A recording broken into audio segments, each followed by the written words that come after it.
ಎಲ್ಲರಿಗೂ ನಮಸ್ಕಾರಗಳು. ಶಕ್ತಿಗಿಂತ ಯುಕ್ತಿ ಮೇಲು ಈ ಗಾದೆ ಮಾತಿನ ವಿವರಣೆ ನಿಮಗೂ ಕೂಡ ಇಷ್ಟ ಆಗಿದ್ದಲ್ಲಿ ವಿಡಿಯೋಕ್ಕೆ ಒಂದು ಲೈಕ್ ಮಾಡಿ, ಶೇರ್ ಮಾಡಿ, ಸಬ್ಸ್ಕ್ರೈಬ್ ಮಾಡಿ. ಪೀಠಿಗೆ ಗಾದೆಗಳು ವೇದಗಳಿಗೆ ಸಮಾನ.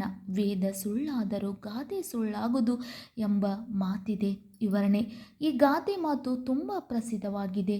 ದೈಹಿಕ ಶಕ್ತಿಗಿಂತ ಬುದ್ಧಿಶಕ್ತಿಯೇ ಮೇಲು ಎಂಬುದು ಇದರ ಅರ್ಥ.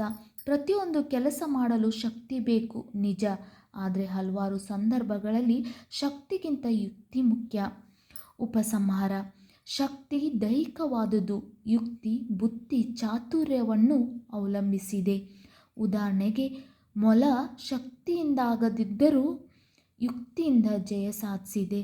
ಆದ್ದರಿಂದ ಶಕ್ತಿಗಿಂತ ಯುಕ್ತಿ ಮೇಲು, ಯುಕ್ತಿಯೇ ಶ್ರೇಷ್ಠ ಎಂಬುದು ಈ ಗಾದೆ ಹೇಳುತ್ತದೆ. ನಿಮಗೂ ಕೂಡ ಈ ಗಾದೆ ಮಾತು ಇಷ್ಟ ಆಗಿದ್ದಲ್ಲಿ ವಿಡಿಯೋಕ್ಕೆ ಒಂದು ಲೈಕ್ ಮಾಡಿ, ಶೇರ್ ಮಾಡಿ, ಸಬ್ಸ್ಕ್ರೈಬ್ ಮಾಡಿ. Thank you.